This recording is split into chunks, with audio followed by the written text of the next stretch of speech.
Well, I have some placeholder walls, but this looks pretty bad. This looks pretty bad. But to actually build what I have envisioned, I need LV machines. So, time for some progress. I need to get some bronze ingots and brass plates. That'll allow me to make bronze hulls, as well as bricked bronze hulls, and those unlock a couple of different machines. On the side, I also need some copper plates for a seared furnace, and also a coke oven. The coke oven needs iron and coke oven bricks, which I've talked about before. So I have quite a bit to do. Let's get to work. Copper plates, brass plates, some bronze dust,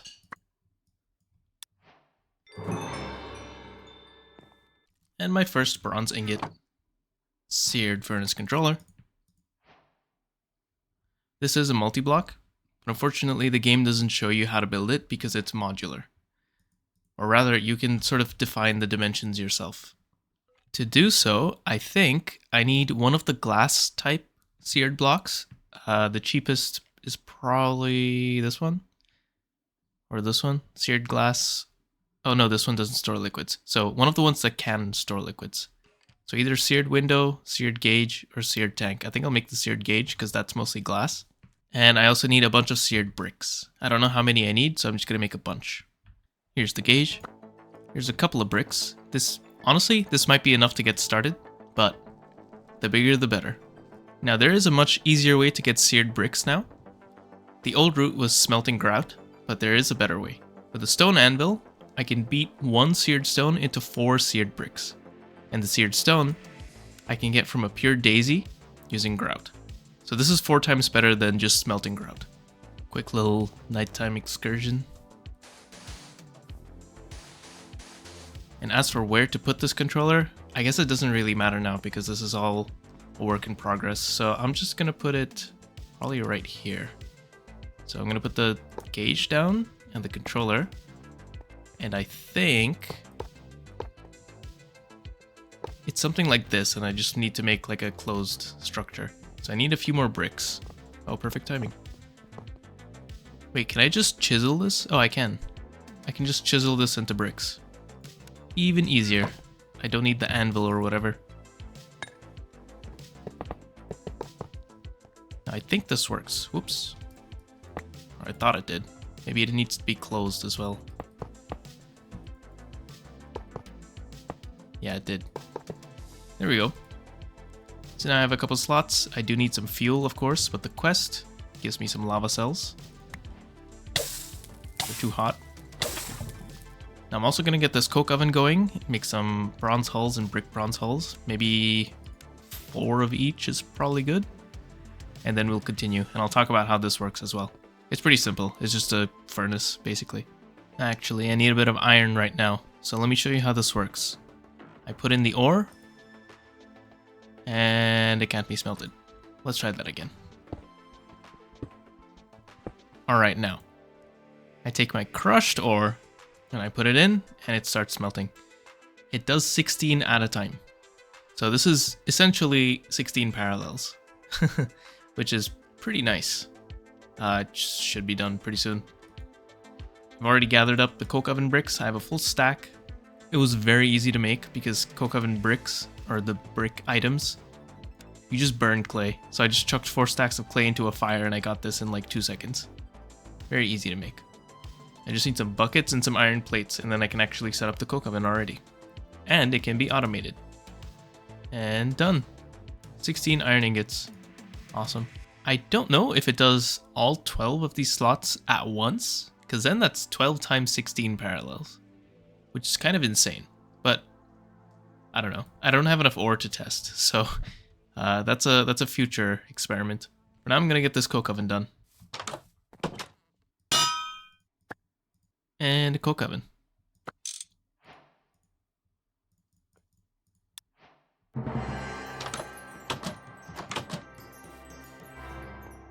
Cool sound effect. I'm just gonna put this here, I think. Is there a structure for this? There is. Okay, this is just the usual. It's a hollow 3x3x3 cube. That's chill. I think the hatch can probably go anywhere. I think this works. And I think now I just need to put in some wood and this should just work. Yep, there we go. 45 seconds per craft. Each craft gets me 1 charcoal and 100 millibuckets of creosote. This recipe says 4 seconds because this is the improved coke oven, which I think I can make. Yeah, I just need some bronze. So this is possible, and I probably should do this. But yeah, the structure is a bit different. It does need brick bronze hulls, so it's a bit expensive. Anyway, this is good to have going, so nice. Now, there is this one quest reward I haven't claimed for the Crucible, and that's for the Everfull Urn research. I was thinking of giving research another chance in FTB interactions, but fuck that. Just gonna do that. I can't be bothered with research, even if it's a little better in this mod pack. I'm burned. I'm too burned. Anyway, there's more research here I can unlock for an infernal furnace. I remember this thing being pretty nice and also required for steel. So, gonna claim these. Now I need to make these bronze hulls and bricked bronze hulls, and while the bronze is being crafted, I'm also gonna make a squeezer. This needs a block of iron, an iron ingot, and some other stuff. Not too bad, just mildly annoying, but should be fine. It's just a block of iron that's a little bit annoying. By the way, remember when I said I was going to make a bunch of porcelain melters, and then I crafted up a smart chicken so I could convert it into a porcelain chicken? Yeah, I forgot to do that. But honestly, I don't think it would have mattered because getting the lava to power these is a little difficult because I'm still using obsidian. Maybe there's kind of no point in making more because I can't power them. So, guess I'll just wait. Maybe I'll go mining or something. I'm also going to use the zinc that I got to make more brass. Anything to avoid Thaumcraft. Just kidding, I'm going to give it another shot. It is a different version of Thaumcraft, so I'll give it a shot. Well, actually, that didn't take too long. So, let's get some brass plates and some bronze plates. And now, I'm actually going to make the small steam solid fuel boiler first. This is just some bronze plates and bricks and a hammer. I've already got all of that stuff.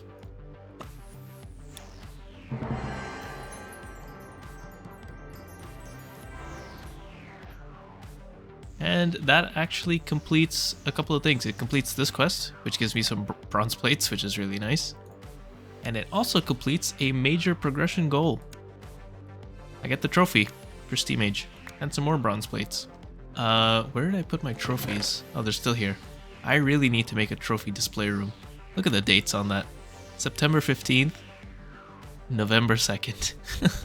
Yeah, I haven't been playing this much because GTNH has been taking a lot of my time. But I do really want to finish this mod pack. Here's some bricks, by the way. And with these bricks and bronze plates and brass plates and hammer, I think I can make some of these hulls. Let's make 1 bronze hull for now. I know I said 4, but I think unlocking some machines would make the production of more bronze hulls and brick bronze hulls easier. So 1 bronze hull and 1 brick bronze hull. And this hammer is about to break. Anyway, this has unlocked quite a bit of stuff. So there's a quest here that talks about the exhaust of steam machines. I'm already aware of that the back of steam machines need to be air so that it can vent the steam, or else the machine will stall. There's also a quest here that says I can pickaxe any machine, which is kind of nice because I can save wrench durability. Wrenches they need plates right now, and plates cost twice as much as they should at the moment, so it's good that I can just mine it with the jackhammer. Let me try it. Let's see if they're lying to me. Nice. And now there are some machines to make. Quite a few machines. But I think I'm gonna get the squeezer first. Let's do that. Because the automation for this is a really cute thing that I remember, and I really want to set it up. Hey, wait. That was a bit of foreshadowing I did without even meaning to. So I never made a basin. I never made a porcelain basin, and I need porcelain for that. And so I'm going to use that as an excuse to make a porcelain chicken and also stat it up and set it up, and then I'll have infinite porcelain. Porcelain also sees use later on in the game because porcelain bricks can be converted into marble. And marble is used all over the place in Astral Sorcery, so this is good to have. Now to make the porcelain chicken, I need some local valence dust, bone meal, and liquid dirt, if you remember. And liquid dirt is made from melting dirt. So I need 4,608 millibuckets of liquid dirt. That is half a stack. So I just need to melt half a stack of liquid dirt. Don't know how I'm going to get the dirt out as a fluid to put it into the artisan work table. Maybe I can place the work table here and then pour the dirt into it. I'll try that. Well, I need to wait for the dirt to melt, so I'll be right back. Aha! It does work. The dirt does flow into it. Nice. And done. Porcelain chicken. The quest reward gives me a little bit of unfired porcelain, which is nice because I can just use that to continue, but I do want to stat up the porcelain chicken. Now I think, let me get these smart chickens out of here and store them somewhere. I do definitely want to have a couple of backup smart chickens just in case I somehow waste them and destroy them. But let's see, I think I can breed a smart chicken with a porcelain chicken. And I'm pretty sure it's like a 50-50 whether I get a smart or a porcelain. So let me get some seeds. And I guess we'll see. It's a bit slow because the porcelain chicken is 1-1-1, but as we breed up, it'll get better. While that's happening, I'm going to use this unfired porcelain to make a basin. Also, I'm going to move this back out of the way. First, I, of course, have to smelt the porcelain. I also need to make a roost so I can actually automate the chicken.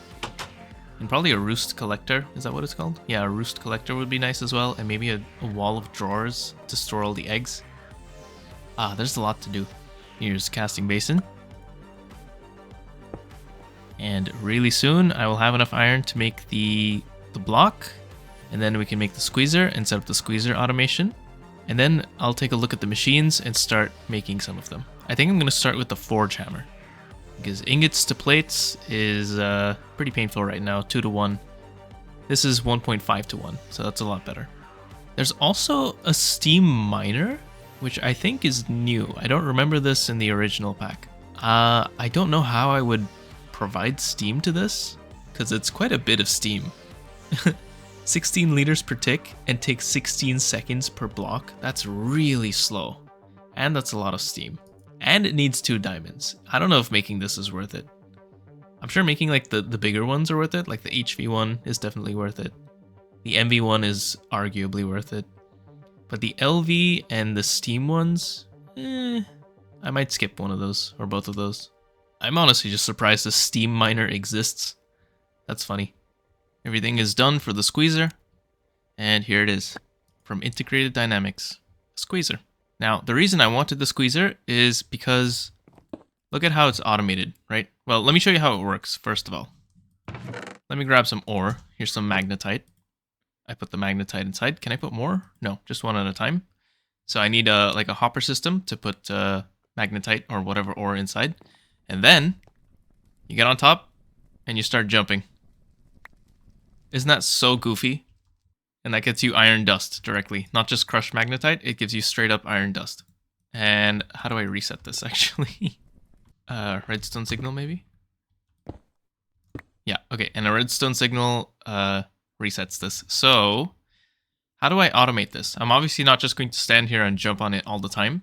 The automation is explained here in this quest, and it links you to a YouTube video that tells you what to do. So I'm going to put that together and let's see if I can explain it. It's really funny. Let's just say it uses these 2 green slime blocks I got from this copper quest. And I also need an armor stand. You can probably see where I'm going with this. Here it is. Extremely jank, not very scalable, but I still love it. So it relies on a redstone clock. And currently the redstone clock is off, but let's see what happens if I turn it on. Basically the idea is it inverts the signal. So this sticky piston keeps getting extended back and forth, and it's connected to these slime blocks, which push the armor stand up and down into the squeezer. This chest in front auto collects the outputs of the squeezer, and this chest over here is the input for the squeezer, and I've already put in some magnetite in here. So let's see how this works. Really quick and really nice and really noisy. So I'm definitely going to make sure to turn this off when it's not in use. Now, the reason it's so fast is I'm not totally sure, but I think this obsidian has something to do with it. And it's kind of like the armor stand is getting blasted back and forth really, really quickly. So it does like 10 jumps or whatever's needed to completely compress the ore in what appears to be one jump. I think that's how it works anyway. But really cool. And now ore processing is going to be so much faster because I don't need the melters. I can just come crush these ores, send them straight into the furnace, and then we have ingots and we're good to go. I've also taken a look at some of the machines that are coming up, and there's a multiblock steam oven, but I don't think I'm going to be able to provide the steam for this. So that's going to have to wait. And all of the other machines, I'm going to need all of them. I'm going to start with the forge hammer, like I said before. Then I'm going to make the probably alloy smelter. I don't know. I don't really know what I'm doing after, but I know for sure I'm doing the forge hammer first. However, I don't have steam. I can make steam, but I don't have water. I don't have infinite water, anyway. There's a couple of ways to get infinite water in this pack, and the simplest and most accessible one for me right now is actually from Thaumcraft, the Everfull Urn. This is luckily very easy to craft in FTB interactions. It's just a flower pot and a couple of essentia. So I need to figure out like what kind of essentia I can use for this to be clean. Or if it's not clean, I'll just go do it far away from home. But it is nighttime now, so I'm just gonna hang out for a little bit and continue to breed my porcelain chickens. Another reason I want the forge hammer, by the way, is so I can get a time in a bottle. And I would love a time in a bottle right now. So those are the plans. I think we should be through the steam age relatively quickly. I don't intend on making the high pressure variants of this because LV is just better and more efficient. So I think that's what I'm gonna get to next episode.